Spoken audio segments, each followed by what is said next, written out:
Okay, now we're going to get into one of the most difficult things for people to grasp, and that's our cutting tools. Okay? On our machine, we're going to be utilizing basically 4 different cutting tools, and they're on 3 different tool bits.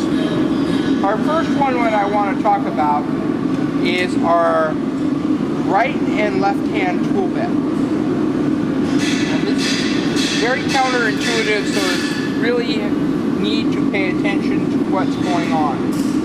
Our first one is going to be our right-handed tool bit, and it will have a red dot on top. If it doesn't, we'll get one on there so you can figure out what's going on. The red dot is a right-handed tool bit, which is going to cut from right to left.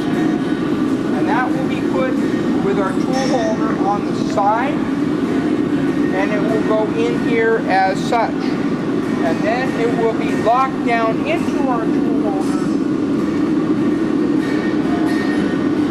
with an Allen wrench on 2 screws. Sometimes you will only be able to get 1 screw tight because the tool will be so far out of position you can't get a second screw in there. As long as it's tight, you will be able to get, it will be satisfactory.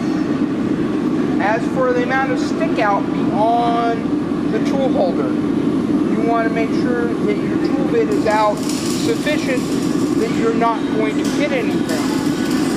When you use this machine and you get in here and your part's a little bit smaller, what you don't want to be is in here where it's going to come around and smack your tool on the chuck jaw. You want to make sure, before you turn on your machine, you want to make sure that everything is going to rotate without binding, hitting, or otherwise clonking around. You don't want to hear clonk clonk. Okay. The other thing about this thing is every machine operation we do on these lathes is going to be in a forward direction. Forward direction means the top of the chuck is coming towards you. Okay? In this particular case, in the first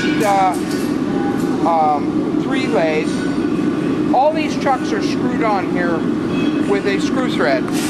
Okay? If you run it in reverse, this chuck's going to unscrew. So you have to make sure it's tight. Another mistake of mine, by the way, if there's a mistake to be made, I made it a dozen times over.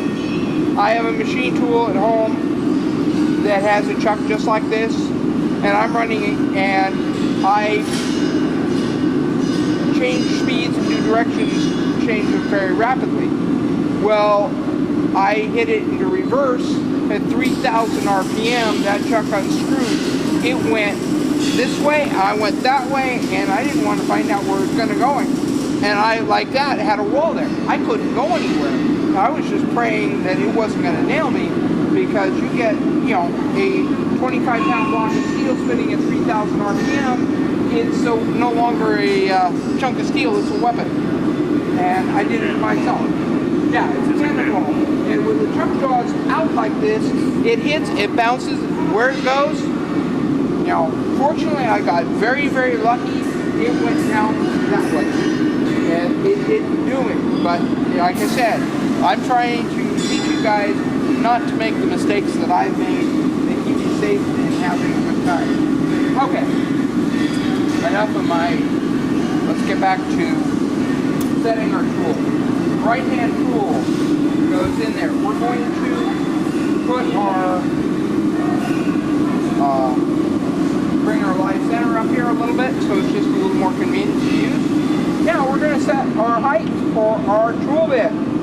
Like I said, we have a center line act that goes right through the headstock, right to the point of our tool. So if I bring my tool over and use my cross slide to advance my tool,